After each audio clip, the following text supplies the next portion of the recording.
এবার আমরা মৌলের পর্যাবৃত্ত ধর্ম অথবা পিরিয়ডিক ক্যারেক্টারিস্টিকগুলো আমরা একটু দেখব। আসলে কী কী ক্যারেক্টারিস্টিকের জন্য মানে আমরা কী ধরনের চেঞ্জ দেখতে পাই মৌলগুলোর মধ্যে, এই জন্য আর কি এদের যে পর্যায় সারণীতে যে সেট আপ হয়েছে বা বসছে কীভাবে বসছে।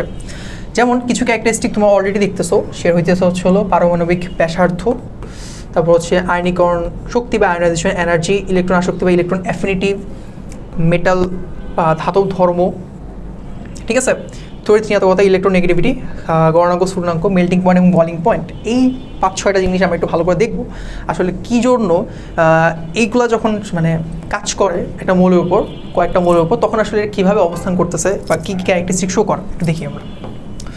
ফার্স্টেই দেখো কিছু আছে, সেটা হচ্ছে পারমাণবিক ব্যাসার্ধ, ঠিক আছে। রেডিয়াসের ব্যাপারটা প্রথমে যেটা আছে সেটা দেখো হচ্ছে সমযোজী ব্যাসার্ধ বা কোভ্যালেন্ট রেডিয়াস। আচ্ছা, এই ওয়ার্ডটার সাথেই আমরা বুঝতেছি যে এই রেডিয়াসটা পাবো হচ্ছে আমরা একটা কোভ্যালেন্ট বন্ড থেকে। তো কোভ্যালেন্ট বন্ড কাদের মধ্যে হয়?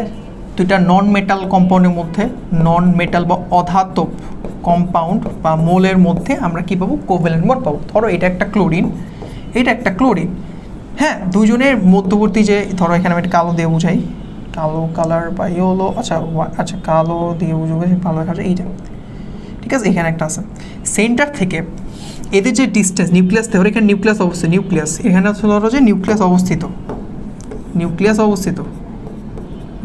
আছে, সেম এখানেও নিউক্লিয়াস আছে। এই নিউক্লিয়াস থেকে যে মধ্যবর্তী ডিস্টেন্সটা ধরলাম এটা ডি, ঠিক আছে, মধ্যবর্তী দূরত্বের অর্ধেককে বলা হয় হচ্ছে সমযোজী ব্যাসার্ধ অথবা কোভ্যালেন্ট রেডিয়াস। সিম্পল জিনিস, দুইটা কোভ্যালেন্ট মানে একটা কোভ্যালেন্ট বন্ডের যে নিউক্লিয়াসগুলো আছে, নিউক্লিয়াসগুলোর মধ্যবর্তী যে ডিস্টেন্স তার অর্ধেককে বলে কোভ্যালেন্ট রেডিয়াস অথবা সমযোজী ব্যাসার্ধ। ধাতব ব্যাসার্ধ হচ্ছে ধাতুর নিউক্লিয়াস, ধরো এখানে সেম দুই ধাতু নিউক্লিয়াস আছে, এটা এই একটা নিউক্লিয়াস, এটা একটা, ধরুন দুই ধাতু হচ্ছে, একটা হচ্ছে সোডিয়াম, একটা সোডিয়াম, এরাও সোডিয়াম, এই দুইটা ধাতুর মধ্যবর্তী যে ডিস্টেন্স ডি তার অর্ধেকটা বলা হয় হচ্ছে ধাতব ব্যাসার্ধ অথবা মেটাল রেডিয়াস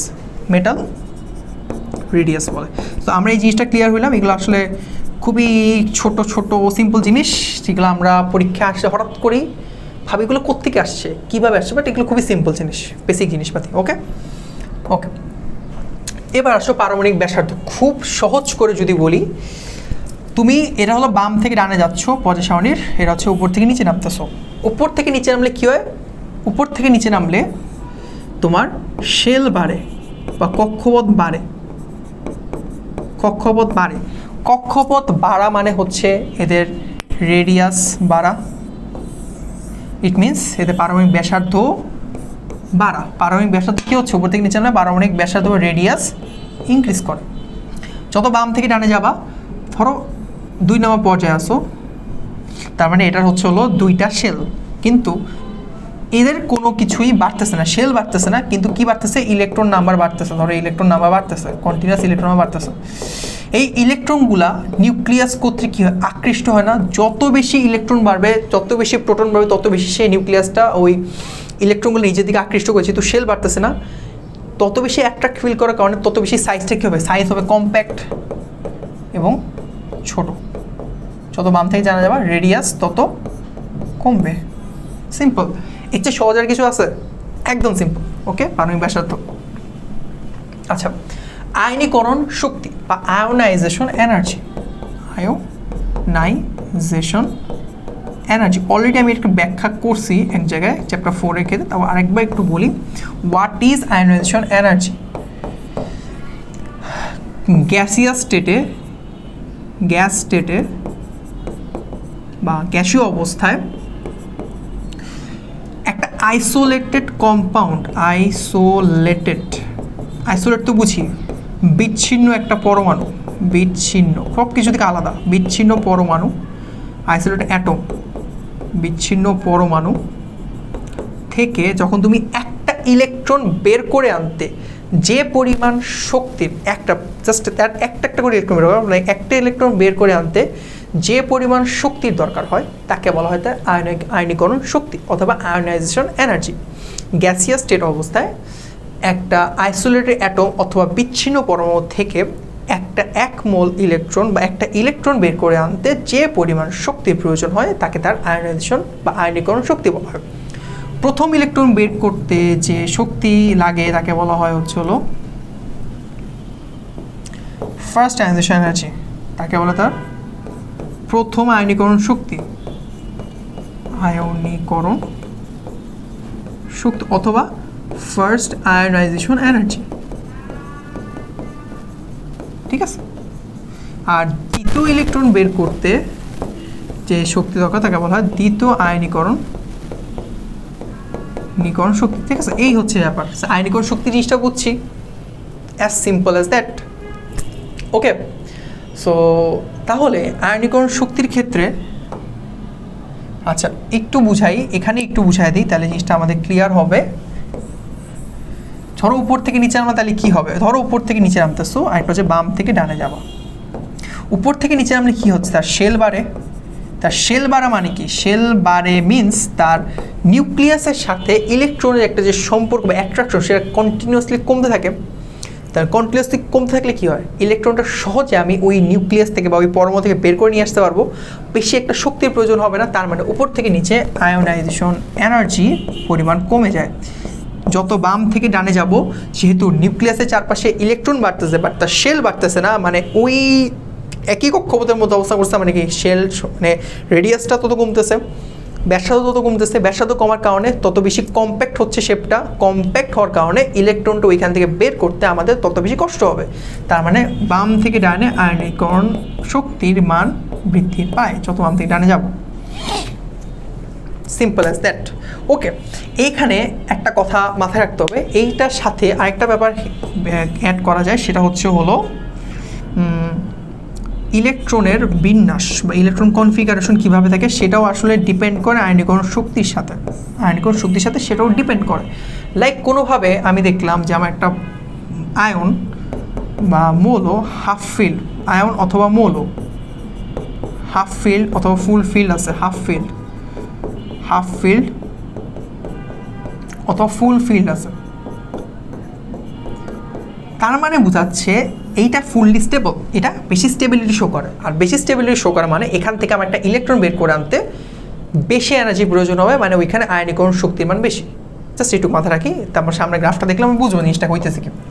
এই গ্রাফটা একটু দেখি, একটু আমি আবার একটু মেনশন করি। এটা হচ্ছে হিলিয়াম, এটা হচ্ছে হাইড্রোজেন, এটা হচ্ছে লিথিয়াম, এটা হচ্ছে বেরিলিয়াম, এটা হচ্ছে কার্বন, এটা হচ্ছে বোরন, এটা হচ্ছে nitrogen, oxygen, fluorine, neon, sodium, magnesium, aluminium, silicon, phosphorus, sulphur, chlorine, argon, potassium, calcium. Okay, then go. তো ফার্স্টে আমরা দেখতেছি হাইড্রোজেনের আয়নীকরণ শক্তির মান অনেক অনেক কম, অনেক কম। ঠিক আছে, কারণ এখান থেকে একটা ইলেকট্রন বের করে আনতে বেশি শক্তির আমার প্রয়োজন নেই, তার মানে বোঝাচ্ছে। কিন্তু হিলিয়াম একদম চট করে খুব বেশি হাই হয়ে গেছে, বিকজ এটার 1s2 মানে নোবেল গ্যাস বা ইনার্ট ম্যাটেরিয়াল, ইনার্ট গ্যাস হিসেবে থাকে, এবং এইখানে এতটা কম্প্যাক্ট ফুলফিল থাকে যেখান থেকে ইলেকট্রন বের করতে আনা প্রচুর শক্তির প্রয়োজন হয়, যার কারণে এটার আয়নীকরণ শক্তি মানে এত হাই, দেখো সবচেয়ে হাই নিয়নের থেকেও হাই। নিয়ন নিজেও একটা কী বলো একটা ইনার্ট গ্যাস, তারপরও নিয়নের থেকেও হাই, কারণ এটা একটা সেলই আছে, একটা সেল থেকে দুটো ইলেকট্রন পুরো ফুললি কম্প্যাক্ট, সো এখান থেকে বের করা যায় না, খুব টাফ। আচ্ছা, এরপরে দেখো লিথিয়ামে যখন গেছে হঠাৎ করে আবার অনেক নেমে গেছে, মানে লিথিয়ামে কি ইলেকট্রন বিন্যাস দেখি 1s2 2s1, তাই না? 2s1 এই 2s1-এর জন্য এই একটা ইলেকট্রন ইজিলি এখান থেকে বের করা যায়, ইলেকট্রন এখান থেকে সহজে বের করানো যায়, যার কারণে লিথিয়ামের মানটা আবার দেখো অনেক কমে আসতেছে। ওকে, এবার দেখো একটু বেরিলিয়াম গেছো, বেরিলিয়ামে আবার ফরম্যাটটা হচ্ছে এরকম 1s2 2s2। এই যে 2s2 এখানেও মোটামুটি কী বলা যায়, এখানে একটা ফুল ফিল্ড অবস্থায় আছে, সো এখানেও লিথিয়ামের থেকে বেশি। আবার যখন বোরনে গেছি, বোরন এবং আমি বেরিলিয়ামের কম্পারিজন যখন করবো, তো বোরনে হচ্ছে 1s2 2s2 2p1। এই 2p1 এটা কিন্তু আংশিক পূর্ণ, মানে ফুললি পূর্ণ বলা যাচ্ছে না, বা হাফ ফিল্ডও না, তার মানে এইটার সাপেক্ষে বেরিলিয়াম যখন আমি কম্প্যারিজন করবো দেখতেছি বেরিলিয়ামে একটা ফুল ফিল্ড আছে, ফুল ফিল্ড 1:2 বাট বোরনে হচ্ছে 1:2:2p1, যার কারণে আংশিক পূর্ণ থাকার কারণে বোরনের আয়নীকরণ শক্তিমান বেরিলিয়ামের থেকে কম। এইটা পরীক্ষায় আসে যে কেন কম, ব্যাখ্যা কর। কারণ সে ফুল ফিল্ড না, একটা হচ্ছে হলো আংশিক পূর্ণ, জাস্ট এটাই। তারপর কার্বন বাড়তেছে, নাইট্রোজেন বাড়তেছে, আবার হঠাৎ করে নাইট্রোজেন অক্সিজেনের মধ্যে দেখা যাচ্ছে নাইট্রোজেন বেশি অক্সিজেন কম। কেন? নাইট্রোজেনের ফর্মেট হচ্ছে 1:2:2p3, অক্সিজেনের কত ভাই 1:2:2p4।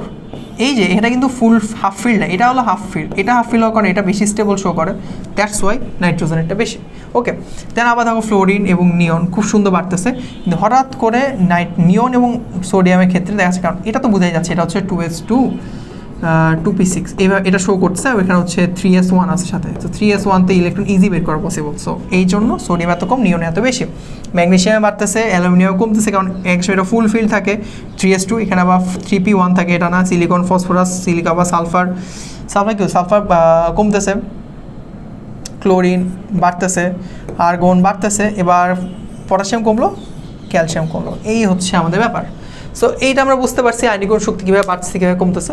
তো আশা করি আয়নীকরণ শক্তি নিয়ে আমাদের কোনো বায়োলজি এনার্জি নিয়ে কোনো ঝামেলা নেই। ওকে ওকে ওকে আচ্ছা, ইলেকট্রন আসক্তি, এবার ইলেকট্রন অ্যাফিনিটি। ইলেকট্রন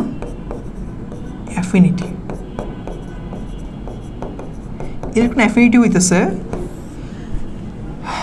ইলেকট্রন যুক্ত হওয়ার যে প্রবণতা, ইলেকট্রন নিচের কাছে টানে নেওয়া, মানে ইলেকট্রন যুক্ত হওয়ার যে প্রবণতা, ইলেকট্রন দিচ্ছ মানে একটা গ্যাসিয়াস স্টেটে আইসোলেট কোন একটা অ্যাটমের ক্ষেত্রে, আইসোলেট অ্যাটম যখন একটা ইলেকট্রন সে নেয়, ইলেকট্রন নিচ্ছে বা দিচ্ছে, ইলেকট্রন নিতেছে, তার ভিতরে নেওয়ার যে প্রবণতা, ইলেকট্রন একটা ইলেকট্রন নিচে থেকে নেওয়ার যে প্রবণতা এবং নিতে গেলে যে শক্তি, মানে যে শক্তি নির্গত হয় তাকে বলা হয় ইলেকট্রন আসক্তি বা ইলেকট্রন অ্যাফিনিটি। ধরো অক্সিজেন, সে একটা ইলেকট্রন গ্রহণ করলো, সে O- হইল, এটা তার প্রথম ইলেকট্রন আসক্তি। এবং এটার হচ্ছে একটা তাপ উৎপাদী বিক্রিয়া, মানে তাপ উৎপাদী বিক্রিয়া হয়, এটা ডেলএইচ হচ্ছে নেগেটিভ। ওকে, এই অক্সিজেনে যখন মাইনাস আরেকটা ইলেকট্রন গ্রহণ করে, সেটা হচ্ছে হলো O2- এবং সারপ্রাইজিংলি এটা হচ্ছে হলো ইলেকট্রন আসক্তি, এটাকে দ্বিতীয় ইলেকট্রন আসক্তি বলে। এবং এটার যে এনার্জি লেভেলটা সেটা পজিটিভ হয়, ডেলএইচ হলো পজিটিভ হবে, তাপ হারি বিক্রিয়া হয়। সো এই হচ্ছে ব্যাপার, ইলেকট্রন আসক্তি এইভাবে অ্যাফিনিটিটা কাজ করতেছে। ওকে, সো খুব সিম্পল, সংজ্ঞা আসতে পারে, সংজ্ঞা আসলে আমরা জিনিসটা এবার দেখাই দিব, এইটুকু আর কিছু আসে না তেমন এখান থেকে। আচ্ছা, ফার্স্টেই দেখো, আচ্ছা হ্যালাইড কেন হয়, আচ্ছা এই কোশ্চেনটা পড়বো আমরা, তার আগে এটা ডি অরবিটালের, তার আগে কিছু আমরা, ওকে প্রতীক 9, আচ্ছা ওয়েট, এটা হচ্ছে হলো প্রতীক 9, আচ্ছা এগুলো তো আচ্ছা ঠিক আছে, এগুলো তো আচ্ছা এগুলো একটু শেষ করে তারপর আমরা সিকিউগুলো দেখতেছি। তো এই ঋণাত্মকতা ইলেকট্রন নেগেটিভিটি হচ্ছে, ধরো একটা বন্ধন গঠন করলো, ধরো হাইড্রোজেন এবং ক্লোরিন মিলে একটা বন্ধন গঠন করছে, হাইড্রোজেন একটা ইলেকট্রন দিল, ক্লোরিন একটা ইলেকট্রন দিল, তো তাদের বন্ধনে এই যে একটা বন্ধন গঠন করলো, হাইড্রোজেন এবং একটা ইলেকট্রন এবং ক্লোরিন একটা ইলেকট্রন পিয়াসা গঠন করছে। এই দুইটা ইলেকট্রন নিজের দিকে টানার যে প্রবণতা তাকে বলা হয় তার তড়িৎ ঋণাত্মকতা। এই ইলেকট্রন পেয়ার নিজের দিকে টানার যে প্রবণতাকে বলা হয় তার তড়িৎ ঋণাত্মকতা। এখন যার তড়িৎ ঋণাত্মকতা যত বেশি, সে নিজের দিকে টানবে তত বেশি। এখন হাইড্রোজেন এবং ক্লোরিনের মধ্যে হাইড্রোজেন হচ্ছে 2.5, ক্লোরিন হচ্ছে হলো 3.5। দ্যাটস ওয়াই ক্লোরিন ইলেকট্রন পেয়ারটাকে নিজের দিকে টানে, বন্ধনে যে ইলেকট্রন জোটটাকে নিজের দিকে টানতেছে, তখন তার তড়িৎ ঋণাত্মকতা সবচেয়ে বেশি দিকে সেটা কাজটা করতেছে। সবচেয়ে বেশি তড়িৎ ঋণাত্মকতা পাওয়া বেশি হচ্ছে ফ্লোরিনে, সেটা হচ্ছিল 4.1, ক্লোরিন হচ্ছে 3.5। সো এটা মনে রাখতে হবে, কার্বন হচ্ছে হলো 2.1, হাইড্রোজেনের 2.5। ওকে, এগুলো মনে রাখবো। সোডিয়াম হচ্ছে হলো 1.8, সো এইগুলো একটু হালকা কথা মনে রাখবো। নাইট্রোজেনে হচ্ছে হলো 3, অক্সিজেনে 3.5, এগুলো মাথায় রাখবো আমরা। ওকে, এই হচ্ছে তড়িৎ ঋণাত্মকতা।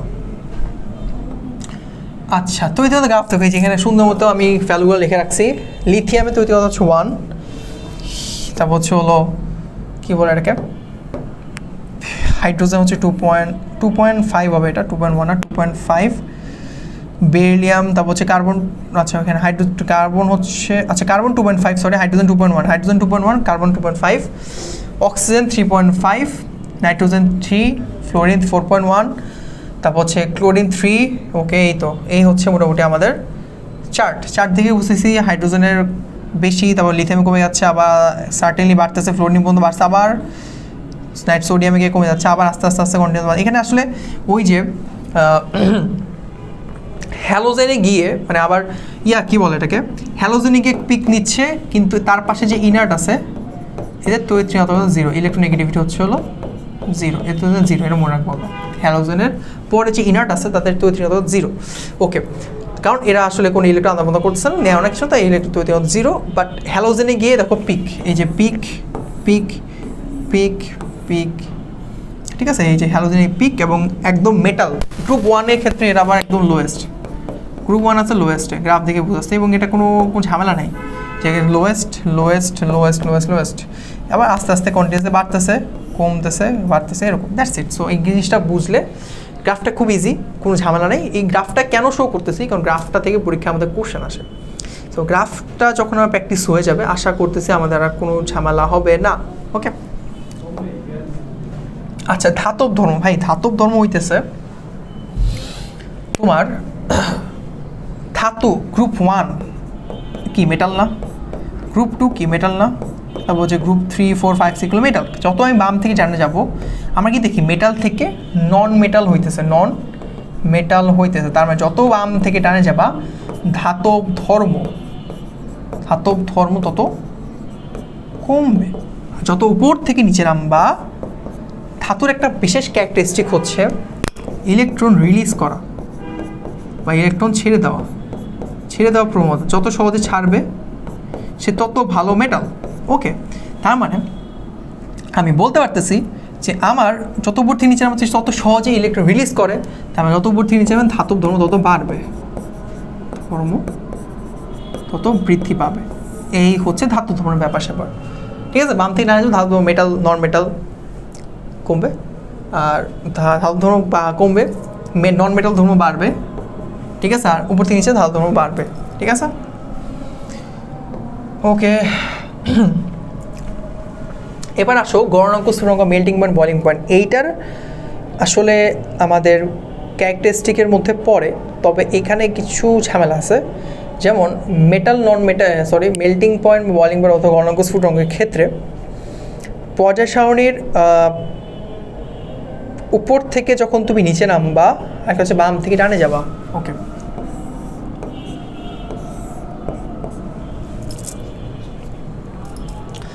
যখন তুমি বাম থেকে ডানে যাবা, এটার আসলে কোনো মানে বিশেষ কোনো পদ্ধতি বা কোনো নিয়ম নাই। এটা আসলে একটা ওই মেটালের উপর বা কম্পাউন্ডের উপর ডিপেন্ড করে মেটাল, নন মেটাল বা গলনাঙ্ক, স্থূলঙ্কটা হয়। কারণ এটা আমি যখন দেখতে গেছিলাম যে জিনিসটা হইতেছে কি, দেখা যাচ্ছে যে এটা অনেক এক্সেপশনাল কাজ করে। বা যখন উপর থেকে নিচে নামবা গলনাঙ্ক, স্থূলঙ্ক তত কমবে, মেল্টিং পয়েন্ট, বয়লিং পয়েন্ট তত কমবে। এটা বলা যেতে পারে ভাই গলনাঙ্ক, স্থূলঙ্ক যত বাম থেকে ডানে যাবো তত বাড়তে পারে, এটা বলা যেতে পারে। বাট তারপরও কিছু এক্সেপশনাল আমরা দেখবো, সিকিউ যখন সলভ করবো আমরা এক্সেপশনাল দেখবো যে ভালো লেভেলে কিছু এক্সেপশনাল আছে, যার কারণে আসলে এটা শো করতেছে। ওকে, সো এই হচ্ছে গলনাঙ্ক, স্থূলঙ্কের ব্যাপার। এরপর মনে হয় সিকিউ আছে। আচ্ছা সিকিউ আছে, আমরা দেখি। আচ্ছা ফার্স্টে যে সিকিউটা আছে, দেখো এখানে পর্যায়বৃত্ত ধর্মের সিকিউ। এখানে বলছে যে DEF মৌলের প্রচলিত প্রতীক নয়, মৌলগুলো আছে। Here DF not a symbol of এত। বলছে উদ্দীপকে E অপেক্ষা D এর আয়নীকরণ বিভব বেশি কেন, আয়নীকরণ বিভব অথবা আয়নাইজেশন এনার্জি বা পটেনশিয়াল বেশি কেন। এখন আমাকে আগে ইন্ডিকেট বা ডিটারমাইন করতে হবে what is D, what is E, what is F, এটা কোন ধরনের মৌল। দেখো N হচ্ছে বলছে 3, N যদি 3 হয় তাহলে D কী হবে ভাই, 3s2, সর্বহিত, এবং এটা বলছে সর্বহিত বা এক্সটার্নাল, একদম বাইরের, সবচেয়ে বাইরের ইলেকট্রন, বাইরের স্তরে ইলেকট্রন কনফিগারেশন। এখন 3s2 মানে হচ্ছে এর আগে আছে হচ্ছে হলো আরও 10টা ইলেকট্রন, তাই না, 10টা ইলেকট্রন আছে, 10টা 2 12টা, মানে এরা হচ্ছে একটা ম্যাগনেসিয়াম, ডি হচ্ছে ম্যাগনেসিয়াম। তাহলে 3s2, E হচ্ছে হলো 3s2 3p1 13টা, একটা আগে 10টা ইলেকট্রন আছে মানে কি টোটাল 13টা আছে, মানে এটা একটা অ্যালুমিনিয়াম। এফ হচ্ছে হলো 4 প্লাস 4s2 মানে হচ্ছে হলো এর আগে আছে আলো 18টা ইলেকট্রন, অর্থাৎ এটা হচ্ছে হলো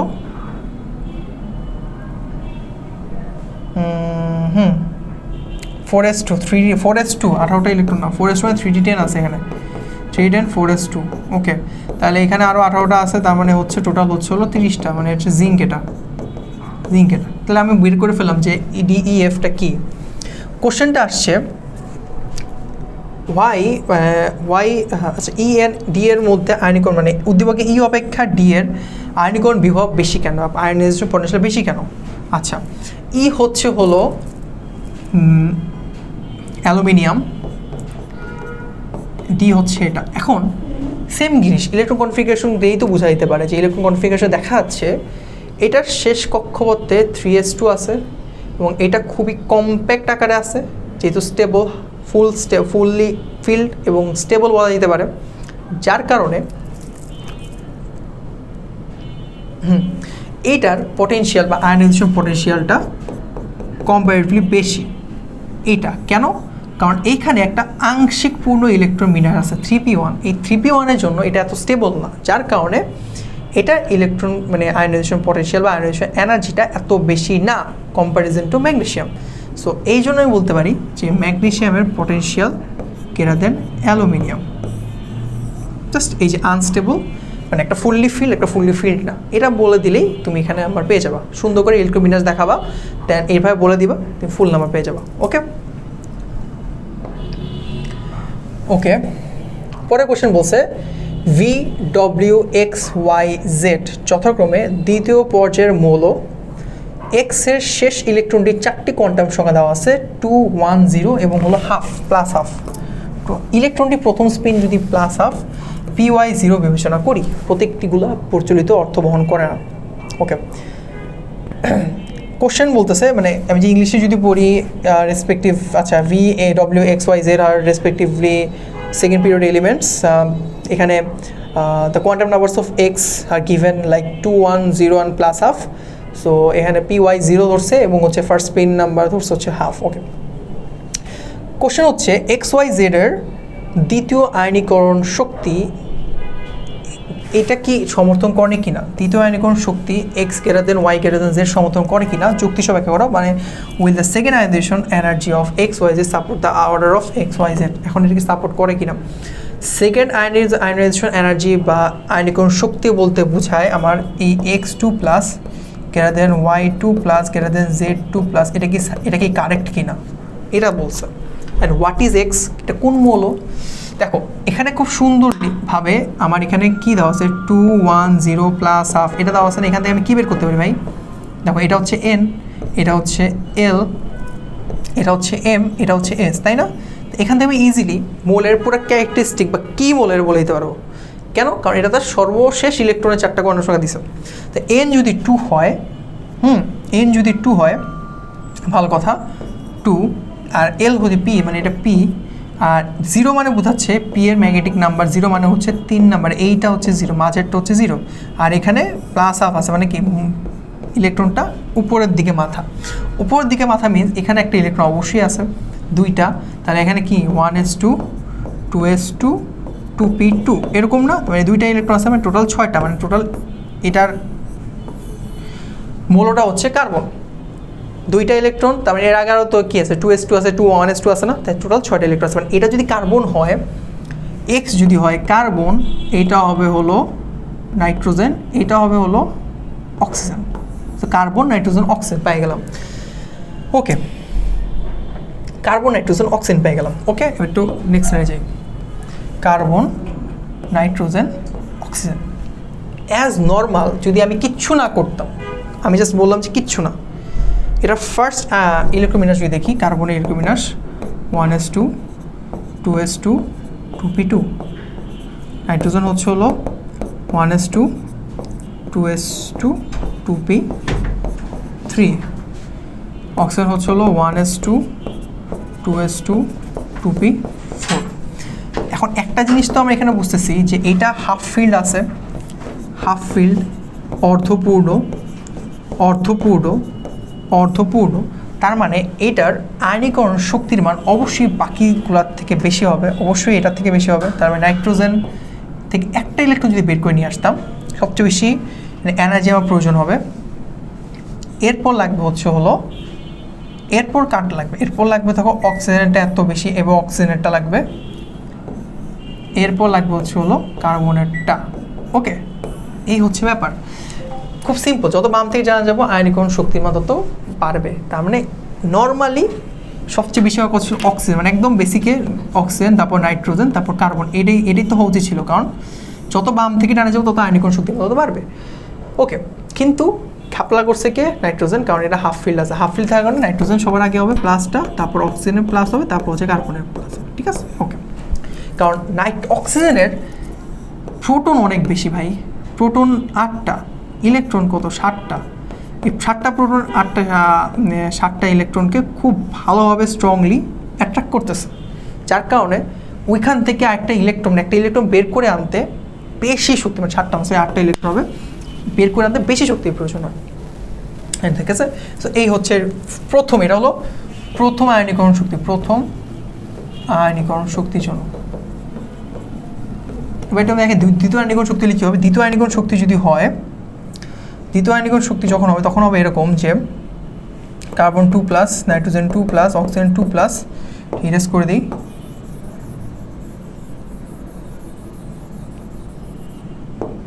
তখন কী হবে? এটা 1s2 2s2, তাই না? তখন হবে এটা হচ্ছে 1s2 2s2, আচ্ছা 1s2 2s2 2s2, আচ্ছা না, প্লাস থাকুক, -2+ না দিয়ে প্লাস থাকুক, প্লাস এটা প্লাস। ওকে, 2s2 2p2, 1s2 2s2 2p3, plus হলে জিনিসটা এরকম হয়। প্লাস হলে 1s2 2s2 2p1, 5টা 6টা, কয়টা আছে এখানে? 7টা আছে। তাহলে এই যে অক্সিজেন প্লাস, অবশ্যই যে এখানে হাফ ফিল্ড আছে, তার মানে এখান থেকে আরেকটা ইলেকট্রন বের করতে আমার বেশি এনার্জি প্রয়োজন হবে, এটা সবচেয়ে বেশি। এরপর কোনটা ভাই? এরপর হচ্ছে নাইট্রোজেন, কারণ নাইট্রোজেনে এখানে প্লাস অবস্থায় আছে এবং এখানে কয়টা ইলেকট্রন আছে? তার 6টা ইলেকট্রন আছে, 7টা প্রোটন আছে, সে যত জোরে টানবে, এখানে আছে কয়টা ভাই? 6টা প্রোটন 5টা ইলেকট্রন, তার থেকে মানে তত বেশি জোরে সে টানতে পারবে না বা অ্যাট্রাক্ট করতে পারবে না যত জোরে এটা পারবে। 7টা প্রোটন 6টা ইলেকট্রনকে যত ভালোভাবে অ্যাট্রাক্ট করতে পারবে নিজে থেকে এবং কম্প্যাক্টের শেপের মধ্যে রাখতে পারবে, ওইখান থেকে ইলেকট্রন বের করে আনতে বেশি এনার্জি প্রয়োজন হবে comparison two carbon. Okay, that's why এইখানে হচ্ছে হলো সোডিয়াম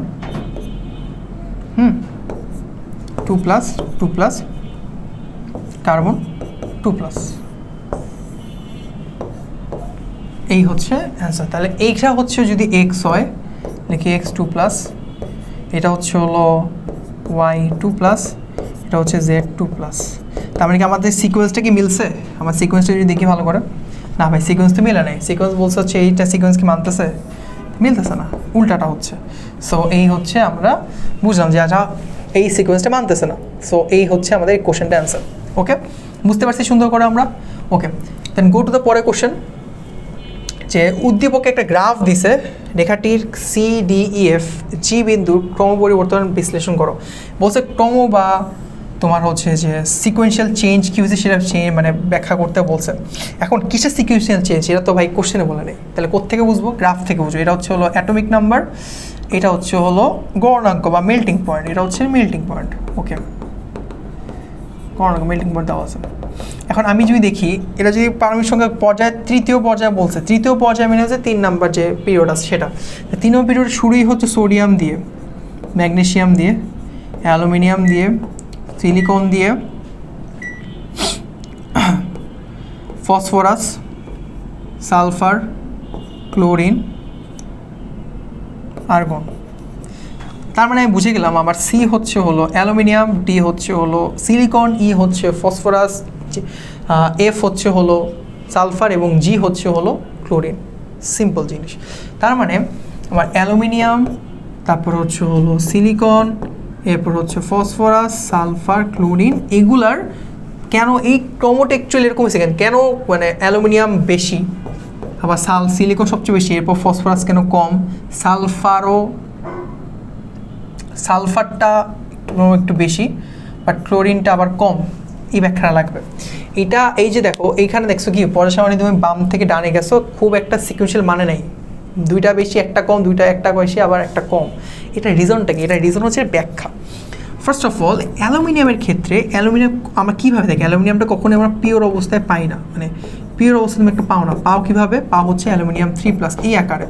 এই অ্যালুমিনিয়াম 3+ যখন অন্য একটা কম্পোনেন্টে মিক্স অবস্থায় থাকে বা ধরো যুক্ত অবস্থায় আছে, যুক্ত অবস্থায় থাকে বা একটা স্ট্রাকচার মানে আয়ন হিসেবে থাকে, বা আমি এটাকে বলতে পারি আয়ন হিসেবে থাকে, তখন সে ইজিলি মুক্ত ইলেকট্রন নিজের দিকে টানতে পারে। সে কি করে? মুক্ত ইলেকট্রন নিজের দিকে টানতে পারে। মুক্ত ইলেকট্রন যখন নিজের দিকে টানতেছে তখন সে একটা বন্ধন যে গঠন করবে, যে বন্ধন গঠন করবে সেটা একটা স্ট্রং বন্ধন হবে বা স্ট্রং একটা বন্ড ক্রিয়েট করে, স্ট্রং বন্ড। এই স্ট্রং বন্ড হওয়ার কারণে এটাকে আমি সহজে গলাইতে পারবো না, এটা টেম্পারেচারটা এত কমে হবে না, তখন এটা মেল্টিং পয়েন্টটা কন্টিনিউয়াসলি বাড়তে থাকে, মেল্টিং পয়েন্টটা বেশি থাকে। মেল্টিং পয়েন্ট বেশি কার জন্য? অ্যালুমিনিয়ামের জন্য। ওকে, এর হচ্ছে অ্যালুমিনিয়ামের ব্যাখ্যা।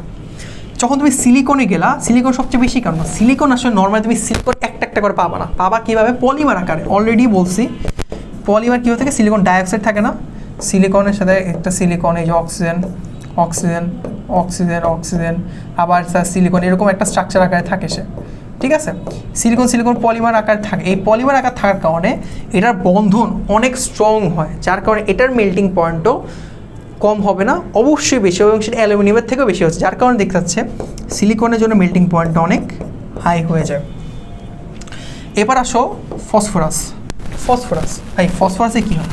ফসফরাস কী হয়? ফসফরাস তুমি পরিষেবা P4 হিসেবে, এবং একটা বিশুদ্ধ সমযোজী, বিশুদ্ধ সমযোজী বন্ধন, সমযোজী, যার কারণে এটা একটা উইক ভ্যান্ডার ওয়ালস বল শো করে, ভ্যান্ডার ওয়ালস ফোর্স শো করে, যার কারণে সহজে একে ব্রেক করা যায়, সহজে কে ব্রেক করা যায় মানে মেল্টিং পয়েন্ট কম, ঠিক আছে? এবার একটু দেখি তো আরেকটা স্লাইডটা একবার। এবার দেখো আবার হঠাৎ করে সালফারটা বেরিয়ে গেছে, সালফারটাও সেম, সালফার হচ্ছে এসিড, ফসফরাসের মতোই, কিন্তু এইটা এসিড আকারে পরিবেশে পাওয়া যায়, কিন্তু এটা আসলে এতটাও উইক বন্ড, বাট সেটা এতটা উইক বন্ড শো করে না আসলে ফসফরাসের মতো, যার কারণে এটা উইক বন্ড হওয়ার পরেও ফসফরাস থেকে কম উইক বন্ড শো করে বা একটু স্ট্রং বন্ড শো করে, যার কারণে এটার মেল্টিং পয়েন্টটা একটু high comparison to phosphorus. Okay, then go to chlorine. Chlorine আমরা কীভাবে? ক্লোরিন দুইটা ওই যে সমযোজী বন্ধন আকারে পাই না, কোভ্যালেন্ট বন্ড আকারে পাই। এই কোভ্যালেন্ট বন্ড থাকার কারণে এটাকে আমি বলতেছি হচ্ছে অপোলার সমযোজী, এটা হচ্ছে অপোলার সমযোজী, অপোলার সমযোজী হওয়ার কারণে এই অপোলার সমযোজী আমরা একটু সামনে শিখবো, এখন না, একটু সামনে শিখবো, পোলার শিখবো, এটা এখন না। অপোলার সমযোজী হওয়ার কারণে এটাও একটু উইক ভ্যান্ডার ওয়ালস শো করতেছে,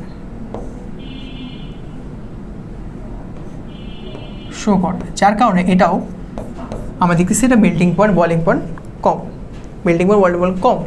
সো ক্লোরিনের মেল্টিং পয়েন্ট এবং বয়েলিং পয়েন্ট কম। আসলে গণনাঙ্কের কোশ্চেনটা পরীক্ষা আমাদের খুব একটা আসে না, কারণ এই যে পর্যায় ভিত্তিক আমি যখন দেখতেছি দেখা যাচ্ছে এতটা ডিফারেন্স ক্রিয়েট হচ্ছে, এবং প্রত্যেকটা একটা আলাদা রিজন আছে, এই আলাদা রিজন আমাদের বইয়ের মধ্যে আবার নাই, ঠিক আছে? এই জিনিসটা আসলে যেহেতু মাত্র গ্রুপ 2 পর্যায়ে 2 পর্যায়ে 3 এইগুলোর মধ্যে সীমাবদ্ধ, তুমি জাস্ট এইভাবে ব্যাখ্যা করতে পারো, কারণ এইভাবে ব্যাখ্যাটা করা যায়, কারণ পরিবেশে তুমি কীভাবে পাইতেছো সেটা তুমি যখন মেল্ট করো তখন কন্ডিশনটা কী হবে, এইটা হচ্ছে রিজন। ওকে, তা বুঝতে পারলাম। আচ্ছা, then go to the next question, যে প্রচলিত অর্থে এখানে একটা ছক দিছে, AXLM এবং হচ্ছে হলো জেড প্রতীক নয়, AZ এবং XZ2 এর মধ্যে কোনটি গড়াঙ্ক কম? এ কি ভাই? এ হচ্ছে হলো কী দেওয়া আছে এটা, গ্রুপ হচ্ছে 1, পর্যায়ে হচ্ছে 2, সো পর্যায়ে 2 গ্রুপ 1 এর মধ্যে পড়ে হচ্ছে লিথিয়াম। ওকে, তারপর হচ্ছে জেড কোনটা? জেড হচ্ছে এটা 17, পর্যায়ে 3, এবার এটা ক্লোরিন, লিথিয়াম ক্লোরাইড। এক্স হচ্ছে 2, এটা হচ্ছে হলো পর্যায়ে 2, এটা হচ্ছে বেরিলিয়াম ক্লোরাইড। ওকে, এই দুটার মধ্যে কোনটি গণনাঙ্ক কম? তো এটা ব্যাখ্যা করা যায় ফাজান্স ল দিয়ে। ফাজান্স ল দিয়ে ব্যাখ্যা করা ইজি, কারণ লিথিয়াম এখানে কি থাকে প্লাস, বেরিলিয়াম 2 প্লাস। ওকে, তাহলে আবার এটার কি চার্জ বেশি, চার্জ বেশি কম্পারেটিভ টু পাশেরটা, প্লাস হচ্ছে কি বলা যায় আকার বেশি ছোট, আকার ছোট, আকার ছোট, চার্জ বেশি আকার ছোট, এটা যার কারণে চার্জ বেশি আকার ছোট, তার মানে এইটা একটা কোভ্যালেন্ট বা সমযোজী বৈশিষ্ট্য শো করতেছে, সমযোজী বৈশিষ্ট্য শো করে বেশি, সমযোজী বৈশিষ্ট্য শো করতেছে। এটা কি আয়নিক বৈশিষ্ট্য শো করতেছে, আয়নিক কম্পারিজন টু এটা ক্যারেক্টারিস্টিক বৈশিষ্ট্য। যত বেশি সমযোজী সে তত বেশি কি পোলারায়িত হচ্ছে, পোলারায়িত, পোলারায়িত হচ্ছে। এখন কথা হচ্ছে ভাই পোলারায়িত কি? আপনি একটু আগে বললেন পোলারায়ন, পোলারাইতি, পোলারাইজেশন, এটা জিনিসটা কি? পোলারাইজেশন জিনিসটা হইতেছে, ছোট করে জাস্ট বলি, তোমার কাছে একটা ক্যাটায়ন আছে, তোমার কাছে একটা অ্যানায়ন আছে, অ্যানায়ন আছে, ধরো এই অ্যানায়ন ধরো একটা নিউক্লিয়াস আছে, মাঝে চার্জ পজিটিভ চার্জ। এই ক্যাটায়নে পজিটিভ চার্জ দ্বারা যখন অ্যানায়নে ইলেকট্রন মেক বা ইলেকট্রন যে ঘুরতেছে ওইটা যখন তার আকৃতির চেঞ্জ করে ফেলে, ধরো শেপটাকে নষ্ট করে এরকমভাবে অ্যাট্রাক্ট হয়ে কাছে এসে পড়তেছে, শেপ নষ্ট হয়ে, এবং এইটা যে পজিটিভ চার্জ, এইটা নিউক্লিয়াসের পজিটিভ চার্জটাকে সে কী করছে, বিকর্ষণ করতেছে বা রিপালশন করতেছে, বিকর্ষণ করতেছে। পজিটিভ চার্জ নেগেটিভ চার্জে মানে অ্যানায়নের ইলেকট্রন মেকটাকে নিচের দিকে টানতেছে, আবার পজিটিভ চার্জ এটার পজিটিভ নিউক্লিয়াসের পজিটিভ চার্জটাকে বিকর্ষণ করতেছে, যার কারণে দেখা যাচ্ছে এটার শেপটা নষ্ট হয়ে এরকম একটা আকৃতি তৈরি করতেছে। এইটাকে বলা হয় হচ্ছে হলো পোলারায়ন, পোলারায়ন করা, পোলারায়িত, পোলারায়িত বলা হয় আর কি এটাকে। ওকে, পোলারাইজেশন বলে। সো সে বেরিলিয়াম কী করতেছে, আকার ছোট এবং চার্জ বেশি হওয়ার কারণে সহজেই ক্লোরিনের নেগেটিভ যে আয়নটাকে এটাকে তত বেশি পোলারায়িত করতেছে। পোলারায়িত হওয়ার কারণে এটার বন্ডটা আরও কী হচ্ছে, উইক হয়ে যাচ্ছে, উইক বন্ধন, যার কারণে কী হইতেছে, আচ্ছা উইক, আচ্ছা সমযোজী বন্ধনের ক্ষেত্রে, হ্যাঁ, তার মানে এটার মেল্টিং পয়েন্ট কম, মেল্টিং পয়েন্ট কম বা গণনাঙ্ক কম। সমযোজী যৌগগুলোর ক্ষেত্রে মেল্টিং পয়েন্ট সবসময় কম হয়, এটা মাথায় রাখবো। আয়নিকগুলোর মেল্টিং পয়েন্ট বেশি থাকে, এটা পোলারায়নও বেশি থাকে, সো সরি পানিতে দ্রাব্যতা বেশি থাকে এবং গণনাঙ্ক স্থূনাঙ্ক হাই থাকে। সমযোজী ক্ষেত্রে গণনাঙ্ক স্থূনাঙ্ক লো থাকে, কম থাকে। সো এটা একটু বুঝলে আমরা বুঝে যাবো। সো এটা বুঝতে পারছি এই কোশ্চেনটা কী হয়েছে, তা আমরা অবশ্যই এইটার মেল্টিং পয়েন্ট কম, এটার মেল্টিং পয়েন্ট বেশি।